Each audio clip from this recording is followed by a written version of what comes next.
तैयार हो जाइए बाजार के एक और एक्शन पैक दिन के लिए, जहां भले ही आपको दिख रही हो थोड़ी सुस्ती, हल्की कमजोरी के संकेत एसजीएक्स निफ्टी पर, लेकिन रहेगा भरपूर एक्शन इंडेक्स में भी, स्टॉक्स में भी और साथ ही सभी सेक्टर्स में भी।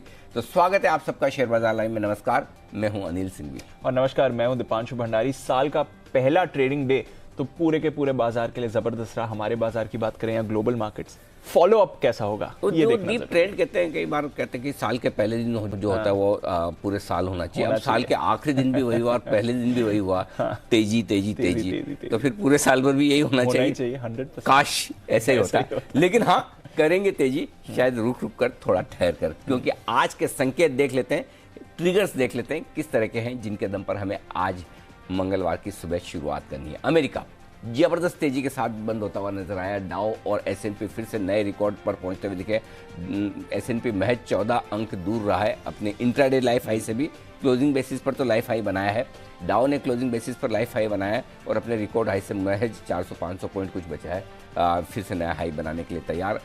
नेस्डेक ने रिकॉर्ड भले ना बनाया हो, लेकिन 200 पॉइंट की तेजी नेस्डेक में कमाल की है।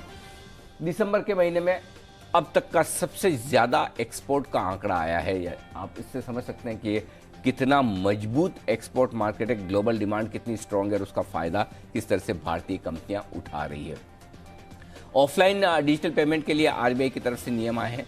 200 रुपये तक का पेमेंट अगर आपको करना हो तो आप बिना इंटरनेट कनेक्शन के भी कर सकते हैं ना। कमाल सोचने वाली बात है, बिल्कुल। ये मैंने भी जब ये गाइडलाइंस पढ़ी सुनी, मज़ा आया सुनकर। और कुछ कुछ टर्म्स कंडीशन है, 2000 रुपये तक के पेमेंट्स आप टोटल कर पाते हैं। अलग अलग कंडीशंस के हिसाब से गाइडलाइंस आई है जो विस्तार में पढ़नी चाहिए। और एक जी बिजनेस की बड़ी और एक्सक्लूसिव खबर, शिपिंग कॉरपोरेशन के विनिवेश को लेकर प्रोसेस थोड़ा फास्ट होता हुआ दिख रहा है और इस हफ्ते एक बड़ी बैठक होने जा रही है, तो आइए उस पर भी रखेंगे नजर। बिल्कुल सर, तो जबरदस्त एक्शन के लिए बाजार तैयार हो रहा है।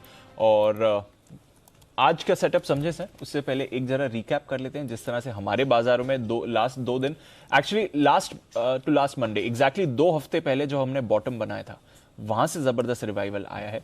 और जो ये ग्लोबल रैली आई है उस पर भी आपकी राय जानना चाहूंगा। जो पहला दिन साल का अच्छा शुरुआत हुई, एप्पल $3 ट्रिलियन सर, कई देशों की जीडीपी से ज्यादा सिर्फ एक कंपनी के मार्केट कैप, मतलब गजब ही बढ़ा है। मतलब और मार्च 2020 में जो लोज बनाए वहाँ से जो जबरदस्त $1 ट्रिलियन था मेरे ख्याल से, वहाँ से $2 ट्रिलियन, यानी कि 2 साल में स्टॉक 3 गुना हो गया, यानी 200% के रिटर्न। अमेजिंग। और सबसे बड़ी बात ये कि वॉरेन बफेट साहब जैसे दिग्गज इन्वेस्टर जो एक ज़माने में आईटी कंपनियों से, इन सबसे टेक्नोलॉजी शेयरों से दूर रहते थे, उन्होंने भी क्या समय पर, और मुझे याद है कि जब उन्होंने पहला निवेश एप्पल में किया तो बहुत लोग कह रहे थे अरे ये चुक गए हैं, ये गए हैं, अब जाकर कर रहे हैं, जब पूरी दुनिया को पता चल गया।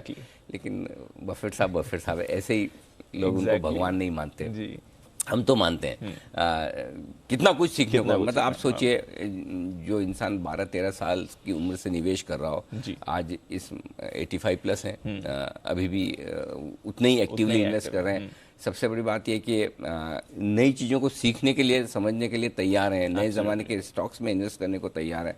ये बड़ी चीज़ है और इसीलिए एकमात्र ऐसे वो बने इंसान जो कि सिर्फ इन्वेस्टमेंट के दम पर दुनिया के सबसे रिचेस्ट पर्सन बनकर आए।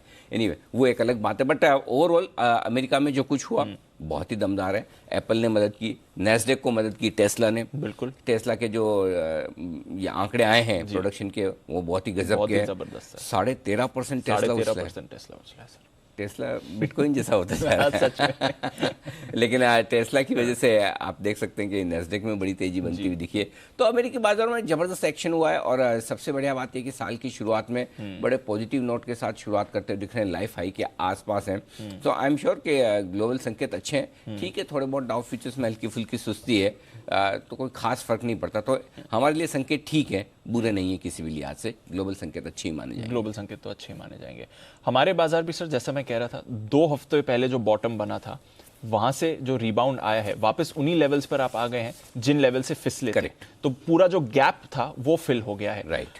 अब जो ये जोन आ गई है, इसको कैसे समझें और क्या ट्रेंड अब नेगेटिव से न्यूट्रल होने के बाद न्यूट्रल से पॉजिटिव होने के लिए तैयार है। हम थोड़ी जल्दी में नहीं है अब सर अब ऐसी रैली में तो होना ही पड़ेगा। 1200 पॉइंट कल ही हमने ट्रेंड को नेगेटिव से न्यूट्रल किया, क्योंकि 17,000 शुक्रवार को आपने 17,250 के ऊपर क्लोजिंग दे दी जी, 17,800 के ऊपर क्लोज चाहिए जी, 17,800। हाँ, तब जाकर हम ट्रेंड को पॉजिटिव करेंगे। ओके। तो ये 17,200 से 17,600 17,800 की रेंज आप मान लें, 17,250 से गिन लें, जहाँ से हमने कहा कि इसके ऊपर बंद होने पर आपका ट्रेंड न्यूट्रल हो गया।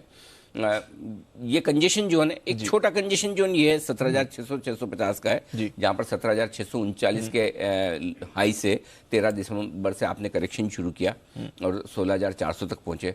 और दीप आपको याद होगा जब 17,000 भी तोड़े तब हम यही बात करते थे कि 16,200 16,400 स्ट्रॉन्ग सपोर्ट जोन होगा, और एग्जैक्टली उसी रेंज से बाजार घूमकर वापस 17,600 तक आ गया। 17,600 650 हल्की रुकावट की रेंज है जहाँ पर कल आप बंद हुए। थोड़ा सा यहाँ से बढ़ेंगे तो 17,750 17,800 तक आएंगे।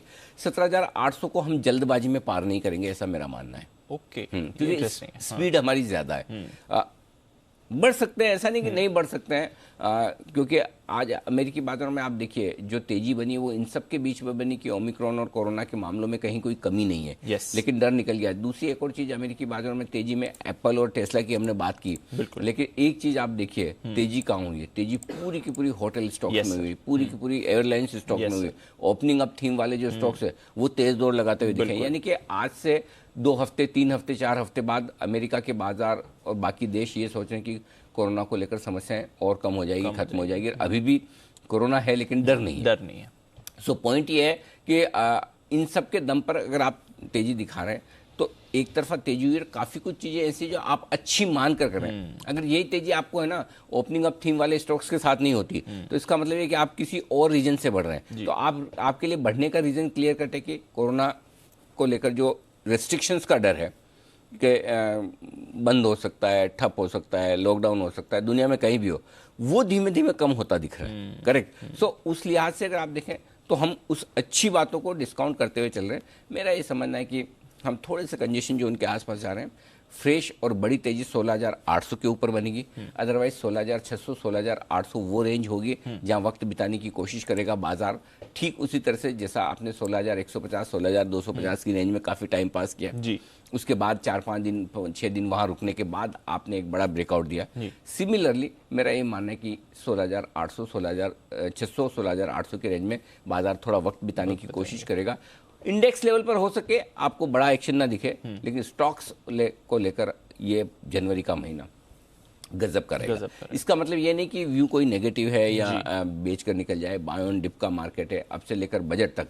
अगर ग्लोबली कोई समस्या ना हो, और यही बात मैं पिछले हफ्ते भी कर रहा था कि ग्लोबली अगर कोई समस्या ना हो तो हम तेज दौड़ लगाएंगे, क्योंकि हमारे यहाँ जो 2 चीजें हैं अच्छी हुई है। एक, काफी कुछ ट्रेडर्स हल्के हो गए, चाहे वो वायदा कारोबार में ट्रेड करते हो चाहे डिलीवरी कैश में ट्रेड करते हो। जो पिछले महीने में करेक्शन दिखा आपको, उस करेक्शन में काफी ट्रेडर्स ने अपनी पोजीशन कम कर ली और डर बैठ गया।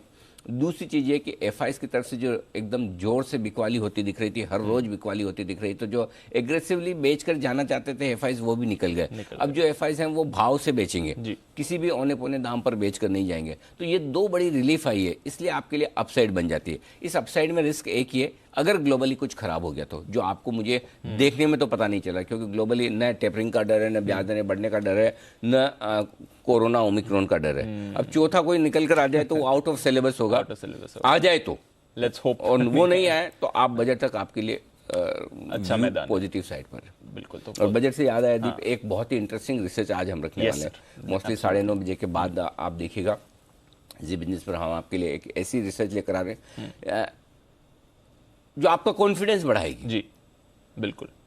मतलब अगर समझिए, देखो ये छोटी सी नाली या नाला कुछ है 3-4 मीटर का, और आपको कोई बोले कि जंप लगा दो, इधर से उधर कूद के जाना है, ठीक है। तो अगर आप में कॉन्फिडेंस है, आपको पता है कि मेरी क्षमता क्या है, कॉन्फिडेंस है, तो जोर लगाकर आप कूद जाएंगे जी। अगर आप में क्षमता है लेकिन कॉन्फिडेंस नहीं है तो नहीं गिरते हो तो गिर जाएंगे या फिसल जाएंगे कोने पे जाकर, है ना, एकदम लाइन पर जाकर, बॉर्डर पर। सो आज हम आपको एक ऐसी रिसर्च देंगे जो आपका कॉन्फिडेंस बढ़ाएगी। जितनी नॉलेज उतना कॉन्फिडेंस बढ़ता है, इसमें कोई डाउट। तो हम एक बहुत इंटरेस्टिंग रिसर्च आपके लिए लेकर आने वाले हैं, जरूर देखेगा।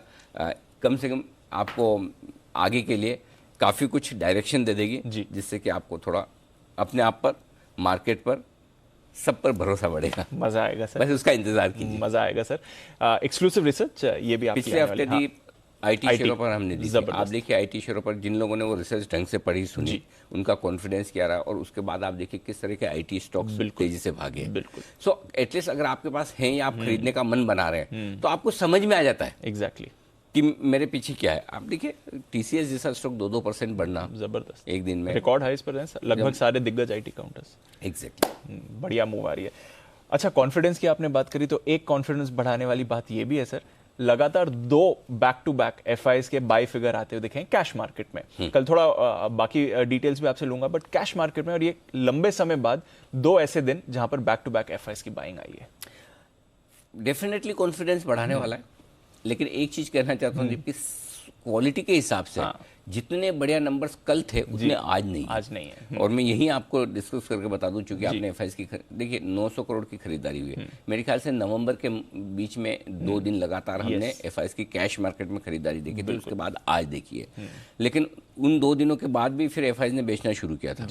करेक्ट। सो अगर हमें हिस्ट्री पढ़नी है तो पूरी पढ़नी है, आधी पढ़ के नहीं छोड़ देना। ना मैं ऐसे नहीं करता, तो पूरी पढ़नी है। सेलेक्टिवली नहीं कर सकता ना कि जो अच्छा एफआईएस ने किया वो ले ले, जो खा 2 दिन के बाद वापस बेचा भी ना। 1.5 महीने तक और दबा के बेचा। सो अच्छी चीज ये है कि 1.5 महीने बाद 2 दिन लगातार आपको आंकड़े अच्छे मिल रहे हैं। अब इसके साथ क्या क्या खराब है वो बता देता हूँ। पहला, एफआईएस की इंडेक्स लॉन्ग बढ़कर 70% आ गई।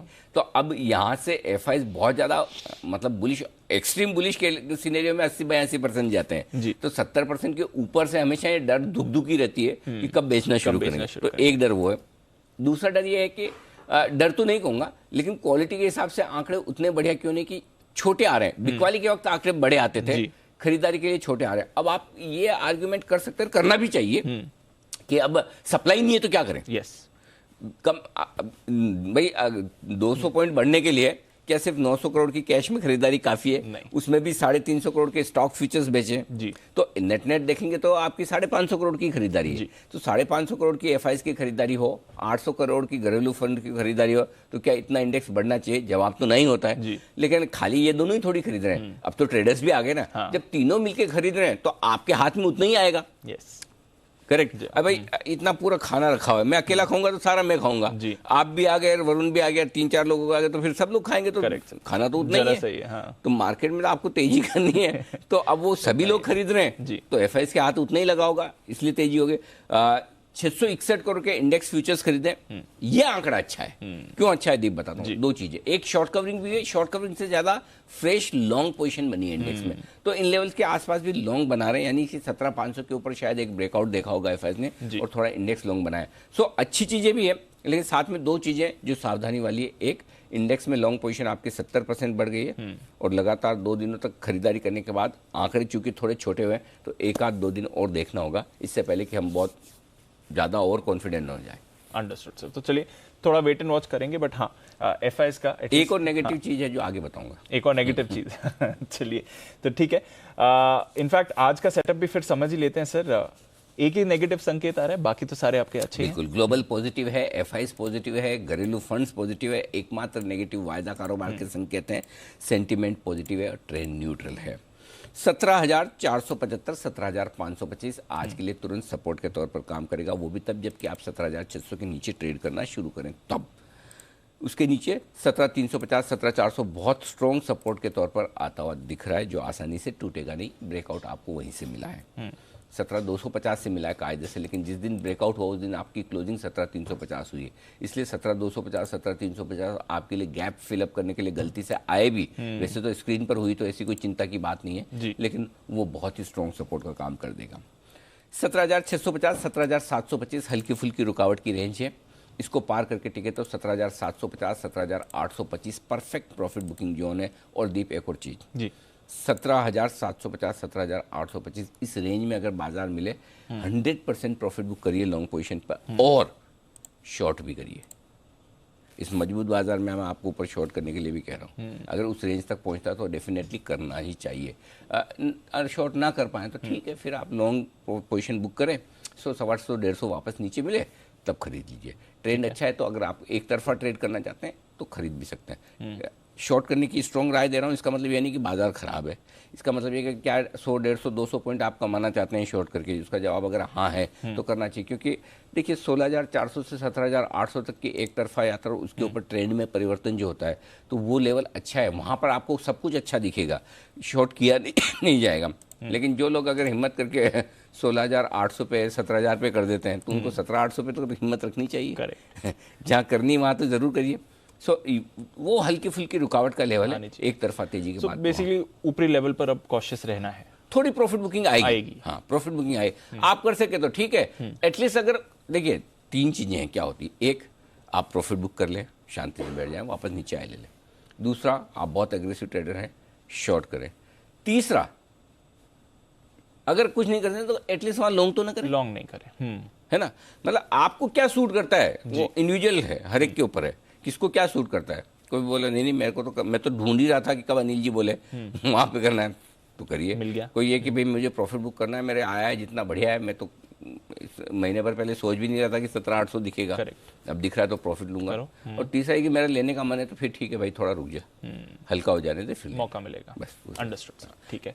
बैंक निफ्टी 36,025, 36,200 सपोर्ट जोन है दिन के लिए। इसके नीचे 35,700, 35,850 स्ट्रॉन्ग बाय जोन निकल कर आएगा। लेवल्स थोड़े बैंक निफ्टी के बड़े हजार पॉइंट के मूव आ रहे हैं, उस वजह से ऊपर की तरफ 36,625, 36,800 हल्की फुल्की रुकावट की जगह 36,900, 37,050। बेसिकली वैसे रास्ता 37,500 तक का खुला हुआ है बैंक निफ्टी के लिए। बैंक निफ्टी के लिए जो रुकावट की रेंज जो 17,800 के आसपास हम डीप बात करें ना, बैंक निफ्टी के लिए वो रेंज आती है 37,275 से 37,450। बेसिकली 37,300 से 37,450 समझ लीजिए, लगभग 800,000 पॉइंट ऊपर। तो बैंक निफ्टी में अभी भी थोड़ी जगह है उस लिहाज से देखा जाए तो, बट देखते हैं क्या कुछ होता है। ये आपके लिए बैंक निफ्टी और निफ्टी के बड़े लेवल्स। ठीक है सर, ट्रेडिंग रेंज क्या है आज की? ट्रेडिंग रेंज के लिहाज से 17,525, 17,675 दिन की छोटी रेंज है। 17,475, 17,750 दिन की मीडियम रेंज। ज़्यादा संभावना है कि इस रेंज से हम काम चला लें। बड़ी रेंज के तौर पर 17,400, 17,800, 200 पॉइंट दोनों ही तरफ ब्रॉडली समझ लें, ये आपके लिए बड़ी रेंज है। बैंक निफ्टी 36,200, 36,625 ये दिन की छोटी रेंज है। 36,025 और 36,850, 800 ये दिन की मीडियम रेंज है। और 35,850, 37,050 दिन की बड़ी रेंज के तौर पर लेकर चलें बैंक निफ्टी में।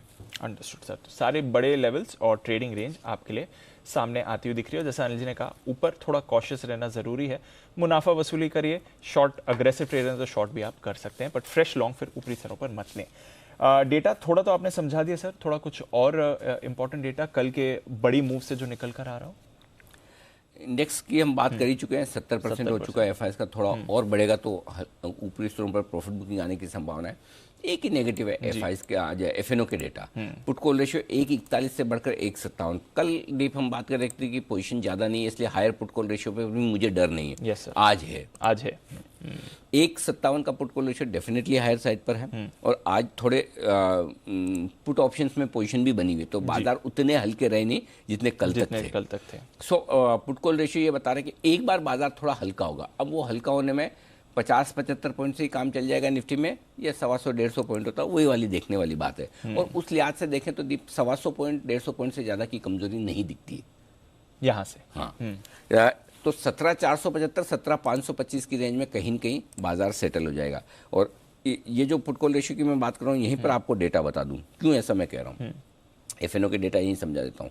17,500 के पुट पर 46 लाख शेयरों का ओपन इंटरेस्ट है। 41 लाख शेयर कल ही जुड़ा है, लगभग हाईएस्ट ओपन इंटरेस्ट के बराबर है। हाईएस्ट 48 लाख शेयर है, 17,300 दूर है, छोड़ दिए। सो बेसिकली आप ये मान लीजिए कि 17,500 इसके आसपास सपोर्ट लेगा। कहाँ लेगा? 17,475, 17,525। अगर उस रेंज में आ जाता है, आपका पुट कॉल रेशियो जो 1.57 पर है, ये घटकर 1.40 के आसपास आ जाएगा। कल के लेवल्स हो गया हल्का, 1.35 आ गया, हल्का हो गया, बस उतना ही चाहिए। सो 100, 125, 150 पॉइंट की कमजोरी किसी लेवल से बन सकती है। अब डायरेक्टली बन जाए अच्छी बात है, वहां लेना है।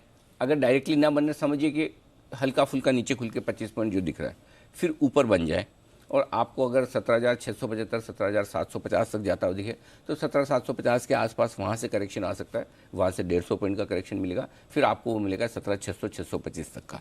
सो बेसिकली इतना हल्का होना ज़रूरी है बाजार डेटा के लिहाज से, ठीक है। और ऊपर की तरफ जो लेवल्स हैं 17,700 पर हल्की फुल्की रुकावट है, 17,800 पर, हर एक लेवल पर 30 लाख, 32 लाख, 31 लाख, यही है 700, 800, 900 इतनी पोजीशन बनी हुई है। सो हर 100 पॉइंट को हम देखते हुए चलेंगे। सपोर्ट नीचे की तरफ के इंपॉर्टेंट है और वो है एकमात्र लेवल आज के लिए एफएनओ में ट्रेडर्स के लिए सबसे इंपॉर्टेंट 17,500। 17,500, ठीक है, तो ये इंपॉर्टेंट लेवल देखना पड़ेगा निफ्टी की। ठीक है, bank Nifty sir? Bank Nifty का भी 36,000, 16 लाख शेयरों का ओपन इंटरेस्ट है, 15 लाख शेयर कल ही जुड़े। तो बैंक निफ्टी भी जब तक 36,000 के नीचे ना जाए तब तक आपको डरना नहीं। 400-500 पॉइंट कम हो भी जाए तब भी 36,000 के ऊपर तब जब तक बने ठीक है। और 36,500 को पार करके जिसके पास आप बंद हुए, या ब्रॉडली ये समझ लें कि कल का हाई है आपका 36,492 का, तो 36,525 मतलब 36,500, 36,600 आखिरी बाधा है बैंक निफ्टी के लिए। इसको पार करते 500 पॉइंट की तेजी बनेगी दीप, 400 से 500 में।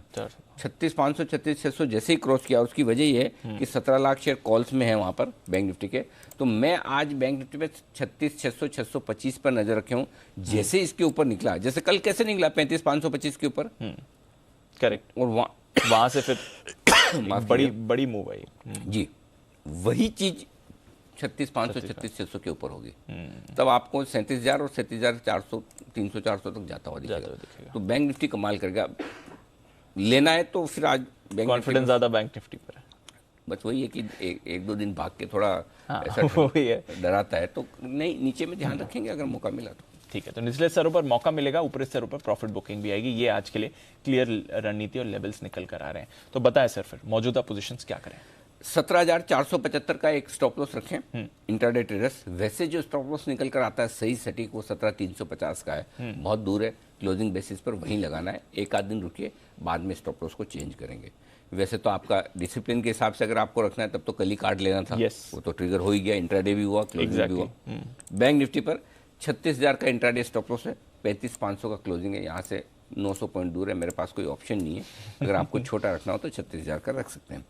शॉर्ट साइड पर वैसे कल सारे स्टॉप लॉस ट्रिगर हुए, अब आपको रखना है 17,700 का रख लें इंट्राडे और क्लोजिंग बेसिस पर। और बैंक निफ्टी पर छोटा रखा है मैंने 36,650 का, यहाँ से तो करीबन 200 पॉइंट दूर। 36,650 पार हो जाए तो इंट्राडे में भी शॉर्ट काट के लॉन्ग कर लें, और उसके ऊपर बंद हो तो भी आप शॉर्ट काट के लॉन्ग कर लें। डबल बैंक निफ्टी में डबल करने के लिए ज़्यादा कॉन्फिडेंस यहाँ पे साथ। यस, ठीक है सर। नई पोजीशन 17,400, 475 आएगा नहीं, एकेडमिक पर्पज से दिया है मैंने ये रेंज, रहनी चाहिए हाथ में। You never know, never say no, कोई एक झटका, नेवर से नेवर, हाँ वैसा। तो आ जाए झटके में, कभी मिल जाए तो ले लीजिएगा। 17,350 का स्टॉप लॉस है, 535, 600, 625, 650, ये 4 टारगेट। जो एक्शनेबल रेंज ट्रेड हो सकता है निफ्टी में वो ये कि अगर गैप से नीचे खुले, थोड़ा और नीचे आए तो आप 17,475 के स्टॉप लॉस के साथ खरीदिए। अगर 17,500, 525 की रेंज में एंट्री करने का मौका मिल जाए तो बहुत बढ़िया। 17,475 आपका स्टॉप लॉस होगा। टारगेट 17,650, 17,750, 650 के बाद एक 675 और डाल दें, 17,650, 17,675, 750, 775 और 17,800, ये 5 टारगेट होंगे आपके लिए निफ्टी में खरीदारी करने के लिए आज से एग्रेसिव ट्रेडर्स के लिए। अब आइए जो लोग शॉर्ट करना चाहते हैं, 17,675 से मूड बनाना शुरू करें शॉर्ट करने के लिए। 17,750 में मैं एकदम कंफर्टेबल हूँ। 17,750 से 17,800 की रेंज में मुझे बहुत आराम से बेचने में मुझे कोई तकलीफ नहीं, वहाँ बेचा जा सकता है। तो 17,750 तक बेचे, 775 में और बेचें। स्टॉप लॉस लगाइएगा आप 17,825 का, ठीक है। 17,625, 600 दो छोटे टारगेट, 535, 515 दो मीडियम टारगेट, और 17,475 के फाइनल टारगेट के लिए आपको करनी है बिक वाली। 675 पे सोचना शुरू करें, सही बेचने के लिए जितना 17,750 के आसपास बेचेंगे उतना सेफ रहेंगे। ठीक है सर, अंडरस्टूड। ये तो है बैंक निफ्टी, जहां पर आपको अग्रेसिव ट्रेडर्स के लिए भी एक बाय मौका मिलेगा। बैंक निफ्टी सर खरीदना है 36,050, 36,200 की रेंज में अगर बैंक निफ्टी आता है तो वहां खरीदिए। 35,850 का स्टॉप लॉस होगा, रेंज भी बड़ी है, स्टॉप लॉस भी दूर है। अगर आपसे संभले तो करिए, नहीं तो कोई बात नहीं, जरूरी नहीं जी। हजार पॉइंट के मुंह में 2 दिनों में अगर इतना बड़ा मुंह आता तो मुझे रेंज उसी तरह से निकालनी पड़ेगी। 36,365 ये पहला टारगेट होगा। 36,425 दूसरा टारगेट, 500 और 625 ये 4 टारगेट हैं जिनके लिए आपको करनी है खरीदारी नीचे की तरफ।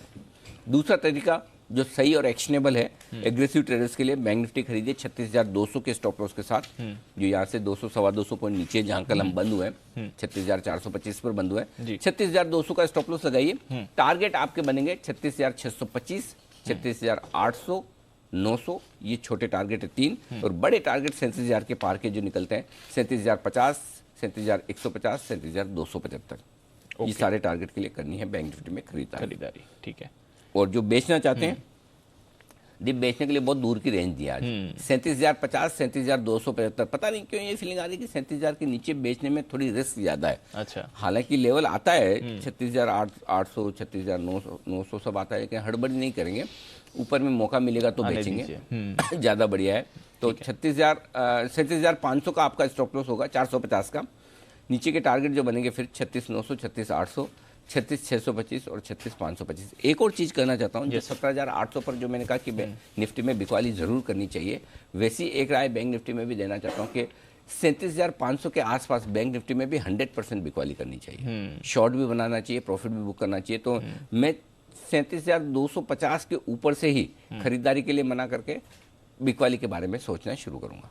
ठीक है सर, अंडरस्टूड। तो ये हैं आपके लिए सारे लेवल्स। अग्रेसिव ट्रेडर्स के लिए बाय अपॉर्चुनिटीज हैं, अदरवाइज अपने लेवल्स हैं तभी आप बिकवाली करें, ये अनिल जी की राय इस समय। वायदा कारोबार में अभी तो कोई बैन आया नहीं है, बाकी डेटा भी हमने समझ लिया सर। तो ट्रेडिंग सेशन नजर रखते हैं, थोड़ी सुस्त शुरुआत के संकेत एसजीएक्स निफ्टी दे रहा है, बट देखते हैं किस तरह का एक्शन आज बाजार में बनेगा।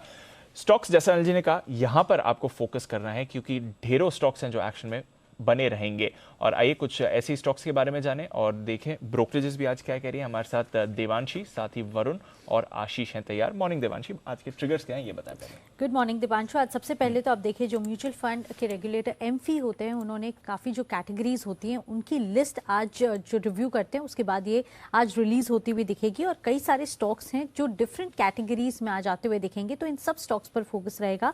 और ये जितने भी बदलाव आज रिलीज होते हुए दिखेंगे वो 1 फरवरी से लागू होते हुए दिखेंगे।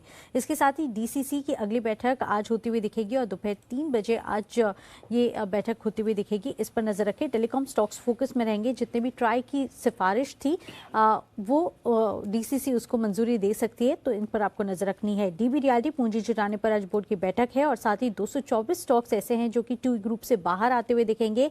और आप ध्यान रखें, बीएससी में करीब 224 स्टॉक्स हैं, लेकिन एनएससी में 77 स्टॉक्स हैं जो कि आज टी ग्रुप से बाहर होते हुए दिखेंगे। इन सब पर आज आपको एक्शन मिलता हुआ दिखेगा।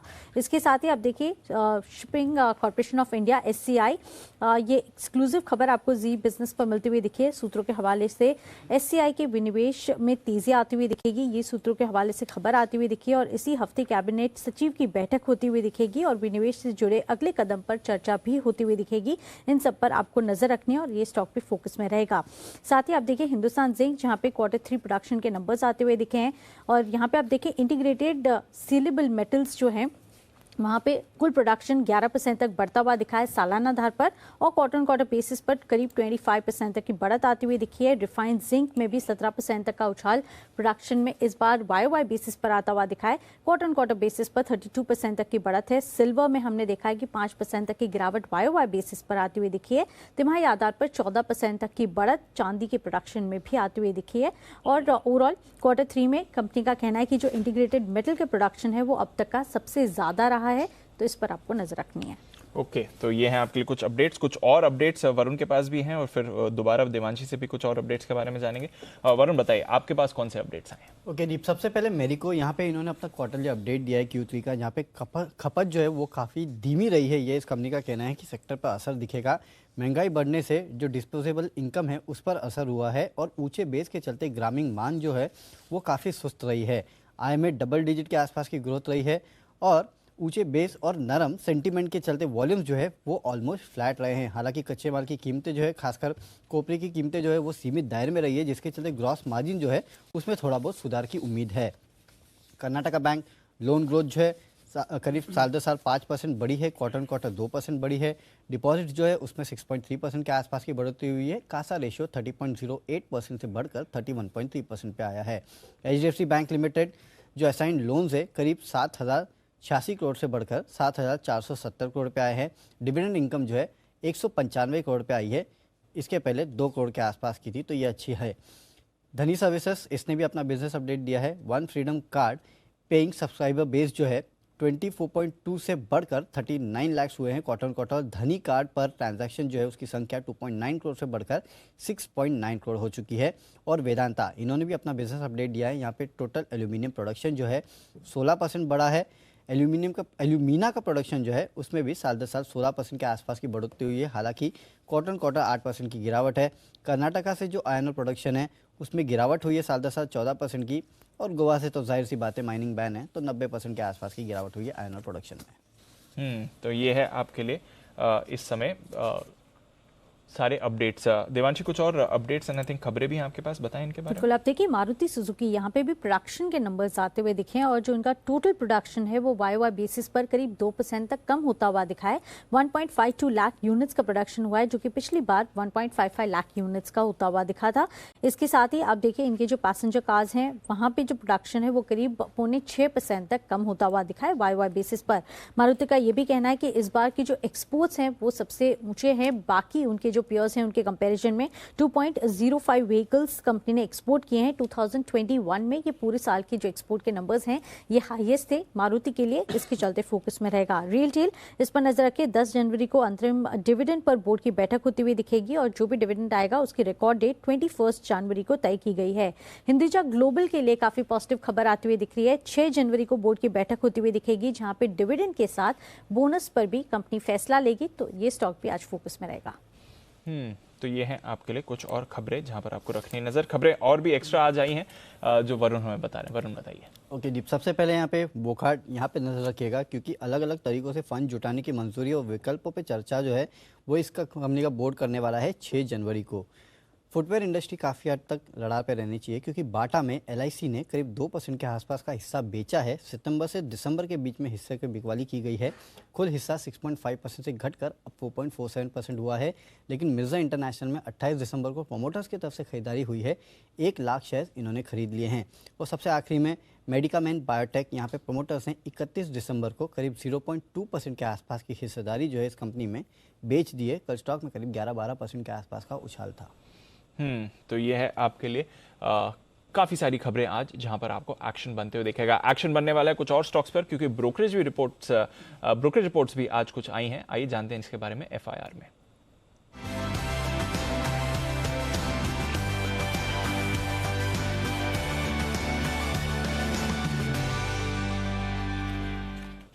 मॉर्निंग आशीष, बताएं क्या कह रही हैं आज ब्रोकरेज। Good morning Deepanshu. आज बहुत इंटरेस्टिंग रिपोर्ट आई है CLSC की तरफ से टाटा मोटर्स पर। हालांकि यहाँ पर जो रेटिंग है इसे डाउनग्रेड कर दिया गया। बिकवाली से अब सीधा खरीदारी से सीधा बिकवाली की राय दे रहे हैं। और लक्ष्य भी आप देखें तो घटा है, 450 से घटाकर 408 रुपये कर दिया है। करीब करीब 500 रुपये की जो है कल की क्लोजिंग है। और ये मान रहे हैं कि इनका जो डोमेस्टिक PV बिजनेस है काफ़ी ज़्यादा ओवर वैल्यूड है। और JLR का जो इलेक्ट्रिफिकेशन है ये काफ़ी धीमी गति से देखने को मिल रहा है। यहाँ पर इनके कंपटीटर्स EV में काफ़ी बढ़िया प्रदर्शन कर रहे हैं, जिसके चलते इन्होंने इस स्टॉक की जो है रेटिंग भी घटाई है और टारगेट प्राइस भी रिड्यूस किया है। लेकिन इसके अलावा अगर आप देखें तो नोमिरा का जो व्यू है वो इंटैक्ट देखने को मिल रहा है। खरीदारी किराए को बरकरार रखा है 582 रुपये के लक्ष्य के लिए। मैक्वारी भी अगर आप देखें तो आउट परफॉर्म की रेटिंग दे रहे हैं 567 के लक्ष्य के लिए। सिर्फ क्रेडिट स्विस भी ऐसे हैं जो इनसे थोड़े से सहमत नजर आ रहे हैं, न्यूट्रल की रेटिंग दे रहे हैं। और करंट मार्केट प्राइस से नीचे का लक्ष्य दिया है 467 का, करीब करीब 500 की जो है कल की क्लोजिंग है। इसके अलावा पेटीएम मैक्वारी की तरफ से रिपोर्ट आई है। यहाँ पर देखें तो अंडर परफॉर्म की रेटिंग को बरकरार रखा है 1200 रुपये के लक्ष्य के लिए। 1340 जो है कल की क्लोजिंग है। इसके अलावा JP मॉर्गन ने भी देखें तो ओवरवेट की रेटिंग के साथ जो है कवरेज की शुरुआत की थी, हमें याद है 1850 रुपये का लक्ष्य दिया था। M&M फाइनेंस यहाँ पर बिजनेस अपडेट्स के बाद ब्रोकरेज हाउस की तरफ से रिपोर्ट आई है। सिटी जो है खरीदारी किराए दे रहे हैं 152 की क्लोजिंग है, 210 का लक्ष्य दे रहे हैं। और मॉर्गन स्टैनली ने भी देखें तो ऊंचा लक्ष्य दिया, ओवरवेट की रेटिंग के साथ 240 का लक्ष्य दे रहे हैं। मेरिको के भी जो बिजनेस अपडेट्स आए हैं इसके बाद भी अगर आप देखें तो CLSA ने आउट परफॉर्म की रेटिंग को बरकरार रखा है। 514 जो है कल की क्लोजिंग है, 560 रुपये का लक्ष्य दे रहे हैं। हालांकि इनका भी यही कहना है, जैसे कि वरुण हमें बता रहे थे, कि कंजम्पशन में थोड़ी सी धीमी गति है और साथ में जो रूरल ग्रोथ है यहाँ पर भी सुस्ती है। लेकिन आय अगर आप देखें तो डबल डिजिट का एक्सपांशन यहाँ पर देखने को मिला है। सिटी जो है खरीदारी किराए को बरकरार रखे हैं 640 के लक्ष्य के लिए। और अंत में अगर आप देखें तो आउट परफॉर्म की रेटिंग दे रहे हैं मैक्वारी, इन्होंने 10 रुपये ज़्यादा का लक्ष्य दिया है, 20 रुपये का, 660 रुपये का लक्ष्य दे रहे हैं और आउट परफॉर्म की रेटिंग को बरकरार रखा है। ओके, तो ये हैं वो सारी रिपोर्ट्स जिन पर आपको रखनी है नजर। आइए बढ़ते आगे, वक्त है हमारे सभी एक्सपर्ट से मुलाकात करने का। Pick of the day.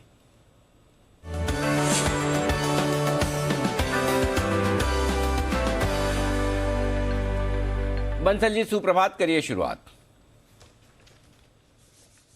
सुप्रभात अनिल जी, सुप्रभात दीपांशु। मेरा Anil ji pick of the day है वेदांता। वेदांता काफी अच्छा लग रहा है। 347 347 का स्टॉप लॉस है, 362 362 का टारगेट है। वेदांता में करें खरीदारी, मेटल स्टॉक से मजबूत ये है राय बंसल जी की तरफ से। हिमांशु जी गुड मॉर्निंग, क्या पसंद है आपको?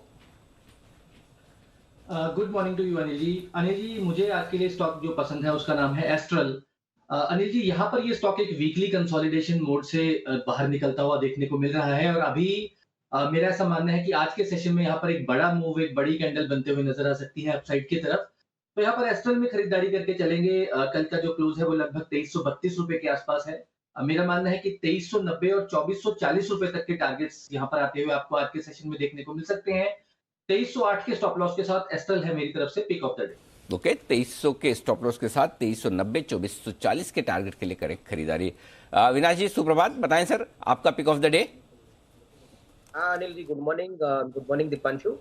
अनिल जी, मेरी जो आज की पिक है वो बैंकिंग सेक्टर में एक एक्सिस बैंक रहेगी। हमको लग रहा है कि जिस प्रकार के टेलविंड्स बैंकिंग सेक्टर में दिख रहे हैं, प्लस जिस प्रकार का जीडीपी ग्रोथ का आंकड़ा है, हमको लग रहा है कि पहले तो तीसरी तिमाही सेकंड क्वार्टर से काफी सिग्निफिकेंटली अच्छी आएगी। Not only loan book growth but asset quality भी काफी अच्छी इंप्रूवमेंट आने की उम्मीद है।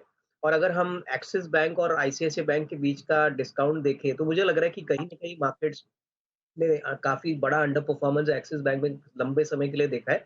हमको लग रहा है कि आने वाला साल not only loan book growth but जो इंटरेस्ट रेट का जो यील्ड है वो भी बैंक के लिए काफी फायदेमंद रहेगा। तो 696 का जो कल का क्लोजिंग है बहुत ही एक अच्छी रिस्क रिवॉर्ड देने वाला बेहतरीन प्राइस है।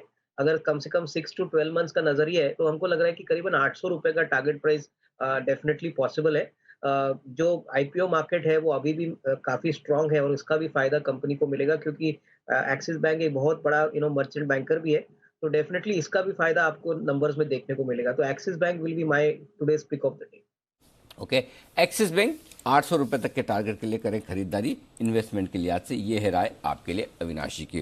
कुछ और स्टॉक्स जो रहेंगे एक्शन में उन्हीं पर राय ली जाए। अविनाश जी, हिंदुजा ग्लोबल, इस स्टॉक पर आपकी राय दीजिए। 6 जनवरी को बोर्ड बैठक होगी, डिविडेंड और बोनस पर विचार किया जाएगा। पहले इन्होंने अपना एक हेल्थ केयर कारोबार बेचा था, उसका बड़ा पैसा भी आया है, $1.2 बिलियन काफ़ी समय से पड़ा है। अब अंदाजा लोग यही लगाने कि वो बड़ा डिविडेंड होगा या छोटा मोटा ही होगा, लेकिन खबर अच्छी है। आपके ट्रैक पर हैं, रडार पर हैं? बिल्कुल। इनफैक्ट अनिल जी देखिए, डिविडेंड आना बहुत इंपॉर्टेंट था क्योंकि इतना सारा पैसा कंपनी को मिला था। तो कहीं ना कहीं जो इन्वेस्टर्स थे वो भी चाहते थे कि इस जो सेल हुई है उसका बेनिफिट उनको भी मिले। और मुझे लग रहा है कि बोनस से ज्यादा डिविडेंड के ऊपर सबकी नजर रहेगी क्योंकि ये एक्चुअल कैश पे आउट रहेगा।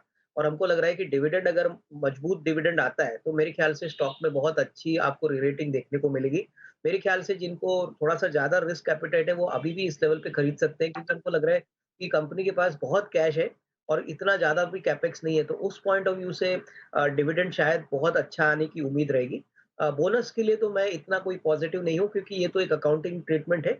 बट डिविडेंड अगर उम्मीद से ज्यादा बेहतर आता है तो इसमें बहुत अच्छी रीरेटिंग आपको देखने को मिलेगी। ओके, तो ये है आपके लिए हिंदुजा ग्लोबल पर राय अविनाश जी की तरफ से। आइए, कुणाल जी भी जुड़ चुके हैं हमारे साथ। कुणाल जी सुप्रभात, बताएं सर कौन सा शेयर चुना है आज आपने?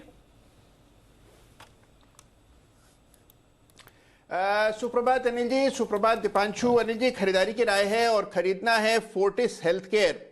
फोर्टिस हेल्थ केयर के चार्ट पर अनिल जी एक पैटर्न बना है जिसको हम सेंडिंग ट्रायंगल पैटर्न कहते हैं और 300 रुपए के ऊपर इसका ब्रेकआउट आता हुआ दिख रहा है। तो टारगेट काफी बड़े बनते हैं।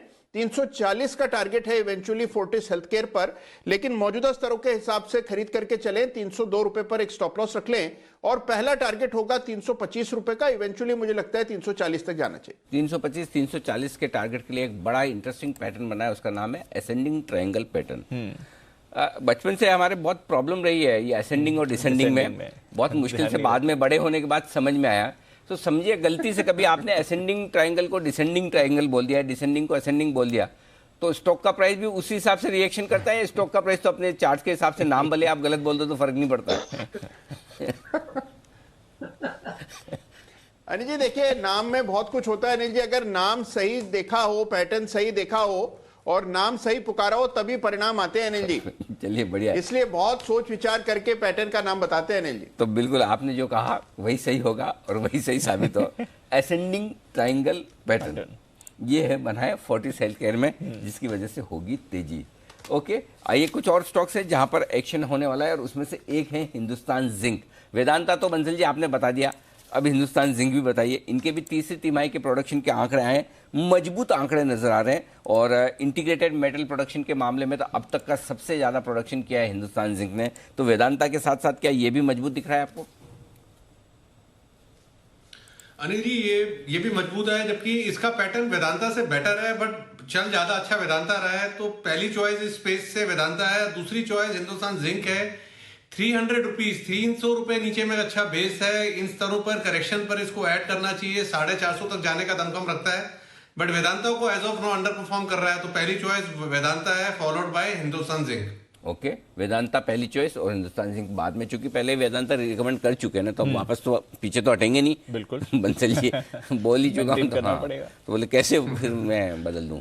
अच्छा, वेदांता से बढ़िया कोई और चार्ट दिख जाए तो बोल देना, ऐसा कुछ नहीं है, हम फिर भी मान लेंगे कि वेदांता आपको पसंद है।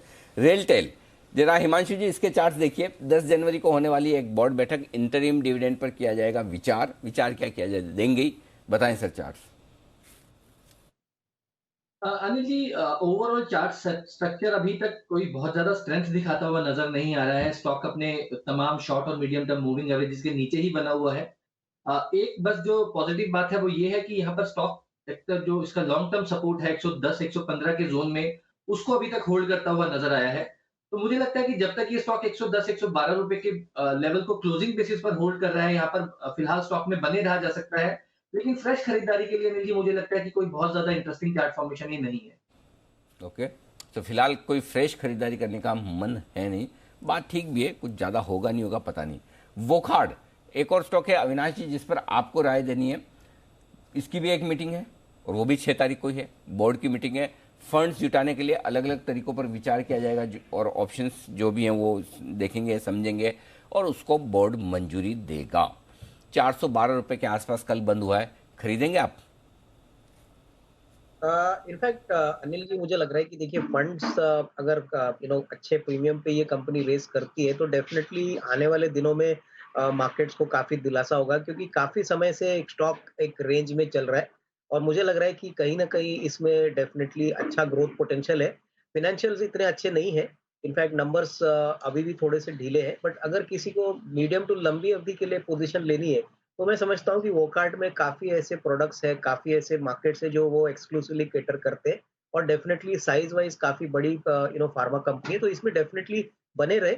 मुझे लग रहा है कि जो भी नए कॉर्पोरेट डेवलपमेंट्स होंगे फंड रेजिंग के ऊपर, उसके ऊपर जो भी नतीजा आता है उसके बाद स्टॉक में एक डायरेक्शनल ट्रेंड देखने को मिलेगा। तो मेरी राय में फ्रेश खरीदारी नहीं, बट डेफिनेटली जिनके पास है वो होल्ड करें। अगर पॉजिटिव न्यूज फ्लो आता है तो शेयर में आपको एक मीडियम टर्म तेजी जरूर दिखने को मिलेगी।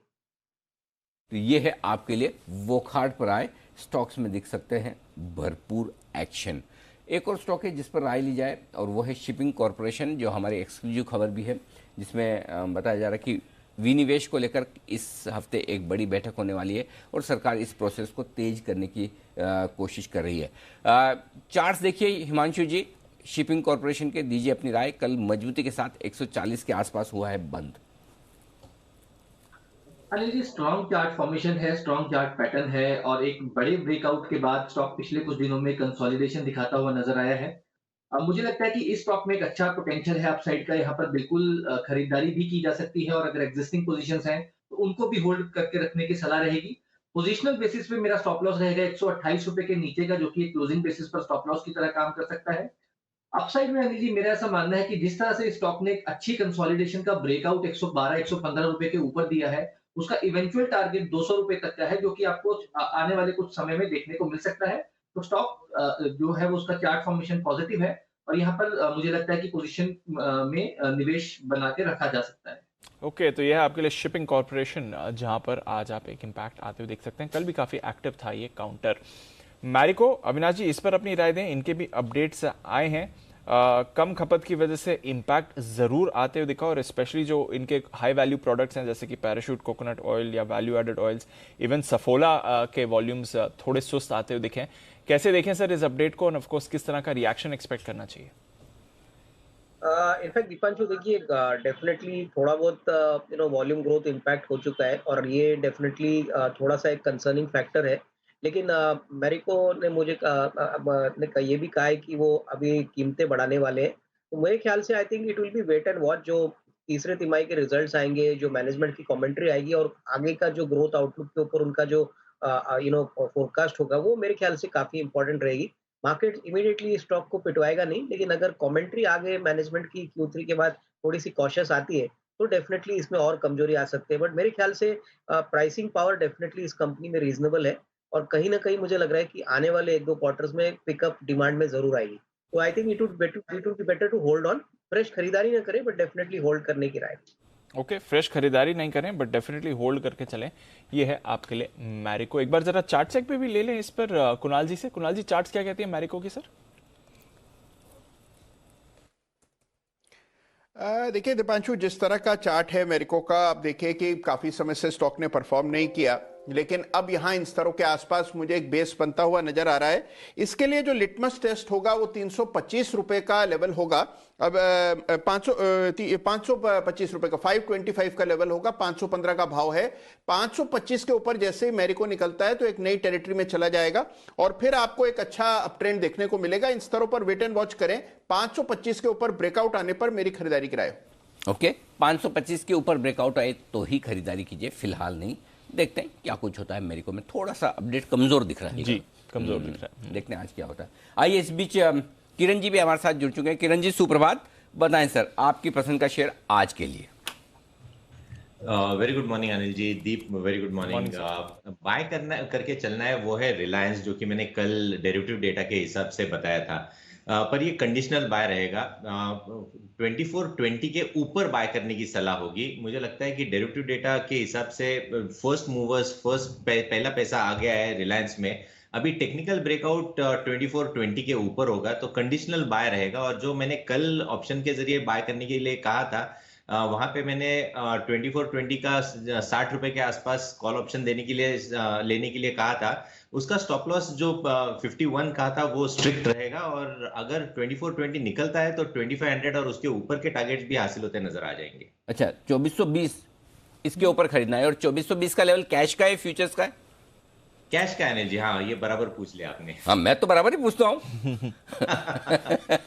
ओके, स्टॉप लॉस बताओ 2420 के ऊपर निकलने के बाद। 2410 रुपए का स्टॉप लॉस और लगभग 80 रुपए का रिटर्न। ओके, 2420 के ऊपर निकलने के बाद खरीदें और 2410 का स्टॉप लॉस लगाएं तब, और 2500 तक के टारगेट के लिए। क्या बात है, रिस्क रिवॉर्ड रेशो 1:8, जबरदस्त, गजब का। क्या बात, बहुत ही बढ़िया। तो ये है आपके लिए खरीदारी करने की राय रिलायंस इंडस्ट्रीज में आती हुई अविनाश जी की तरफ से, सॉरी किरण जी की तरफ से। टाटा मोटर्स ये एक और स्टॉक है जिसपे सीएलएसए का डाउनग्रेड आया है। डाउनग्रेड और डबल डाउनग्रेड, बाय से सीधा ऐसा क्या हो गया, मूड खराब? मूड, वो कह रहे वैसे इनको परफॉर्मेंस ठीक लगी बट इस समय के लिए कॉन्फिडेंस इतना नहीं बना। घरेलू बिजनेस बहुत हो गया, बहुत हो गया वैल्यूएशंस के लिहाज से वो कह रहे हैं। और स्पेशली अगर आप देखें जेएलआर भी उनको इस समय पसंद नहीं आ रहा है इन लेवल्स पर। लेवल्स की बात है सर, बेसिकली कंफर्ट नहीं। इंटरेस्टिंग। ओके, तो 450 का उनका टारगेट था, 500 पहुंच गया, स्टॉक ऑलरेडी 500 के ऊपर हो गया। फाइनली एक डाउनग्रेड आया टाटा मोटर्स। पहले अविनाश जी फंडामेंटल राय दें जरा एक बार, और उसके बाद मैं आ रहा हूं कुणाल जी आपके पास। अविनाश जी बताएं सर।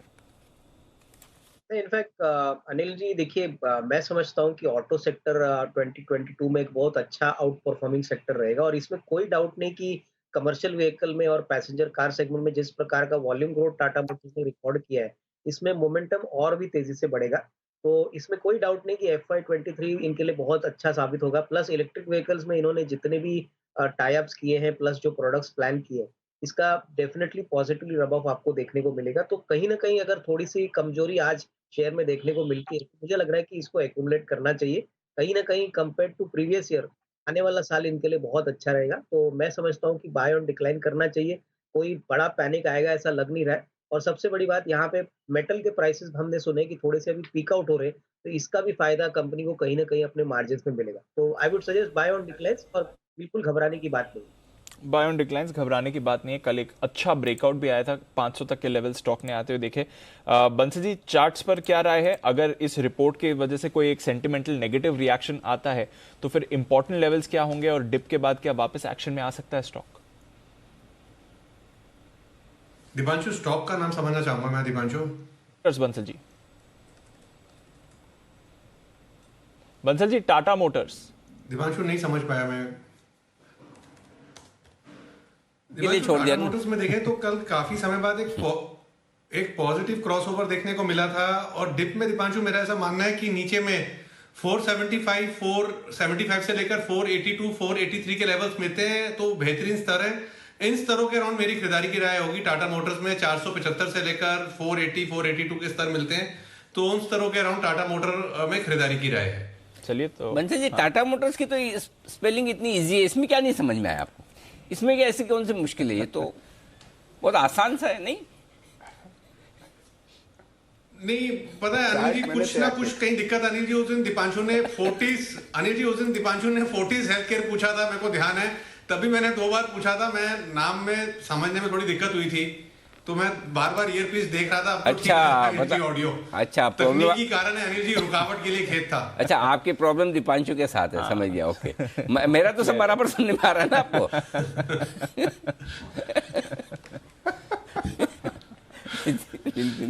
चलिए, तो ये है आपके लिए टाटा मोटर्स। जी गुनाल जी। अनिल जी, बोलिए। अनिल जी, असल कारण यह है कि टाटा मोटर्स के चार्ट मैंने तैयार किए हुए थे। हाँ, तो बंसल जी निश्चिंत होकर के किसी और काम में लगे हुए थे। अनिल जी, एग्जैक्टली, सही जवाब, बिल्कुल सही है, 100% सही पकड़े अनिल जी। मैं ही बोलने वाला था, दीप ने ना घुमा दिया एकदम। हाँ, तो उधर सोचा है ये क्या, आउट ऑफ सिलेबस आ गया। अब दूसरी तरफ कुणाल जी भी एक चीज कह रहे हैं जी, वो कह रहे हैं कि मैंने पढ़े, मुझसे भी तो पूछ लो। तो कुणाल जी, आपने भी इतनी पढ़ाई की है टाटा मोटर्स के चार्ट्स की, जरा बता दीजिए अब आप। अनिल जी देखिए, चार्ट में जब से देख रहा था अनिल जी, इसमें एक हमारा इंडिकेटर होता है मूविंग एवरेज, जो कि बिल्कुल फ्लैट हो गया है, और इसका मतलब यह है कि ये स्टॉक एक रेंज में जाएगा। तो मेरा अनिल जी मानना यह है कि टाटा मोटर्स में आपको एक दायरे का दौर देखने को मिलेगा। 525 से 480 के बीच में स्टॉक कंसोलिडेट करना चाहिए, और 480 मुझे लगता है कि इस रेंज का लोअर एंड होगा। तो यहां पर कोई बहुत बड़ी रनअवे रैली बनेगी, इसकी संभावना कम दिखती है। नीचे के लेवल्स पर जरूर खरीदारी के बारे में सोच सकते हैं।